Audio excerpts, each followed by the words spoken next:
Laura Bennett, and I'm going to be reading an excerpt from The Walrus and the Carpenter by Lewis Carroll. I chose this piece because it's fun, and I've always been a big fan of Alice in Wonderland. The Walrus and the Carpenter were walking close at hand. They wept like anything to see such quantities of sand. If this were only cleared away, they said, it would be grand. If 7 maids with 7 mops swept it for half a year, do you suppose, the Walrus said, they could get it clear? I doubt it, said the Carpenter, and shed a bitter tear. Oh, oysters, come and walk with us, the Walrus did beseech. A pleasant walk, a pleasant talk along the briny beach. We cannot do with more than 4 and give a hand to each. The eldest oyster looked at him, but never a word he said. The eldest oyster winked his eye and shook his weary head, meaning to say he did not choose to leave his oyster bed. But 4 young oysters hurried up, all eager for the treat. Their coats were brushed, their faces washed, their shoes were clean and neat. And this was odd because, they hadn't any feet. 4 other oysters followed them, and yet another 4.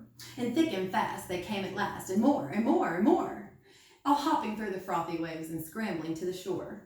The Walrus and the Carpenter walked on a mile or so, and they rested on a rock that was placed conveniently low. And all the little oysters stood and waited in a row. The time has come, the Walrus said, to talk of many things, of shoes and ships and sealing wax, of cabbages and kings, and why the sea is boiling hot and whether pigs have wings. But wait a bit, the oysters cried, before we have our chat, for some of us are out of breath and all of us are fat. No hurry, said the Carpenter, they thanked him much for that. A loaf of bread, the Walrus said, is chiefly what we need, peppers and vinegar besides. It's very good indeed. Now if you're ready, oysters dear, we can begin to feed. But not on us, the oysters cried, turning a little blue. After such kindness, that would be a dismal thing to do. The night is fine, the Walrus said. Do you admire the view? It was so kind of you to come, and you were so very nice. The Carpenter said nothing, but cut us another slice. I wish you weren't quite so deaf, I've already asked you twice.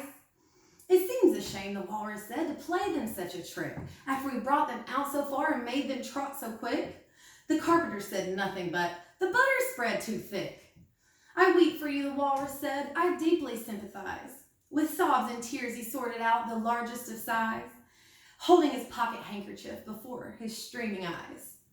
Oh, oysters, said the Carpenter, you've had a pleasant run. Shall we be trotting home again? But answer came there none. And this was scarcely odd, because they'd eaten every one.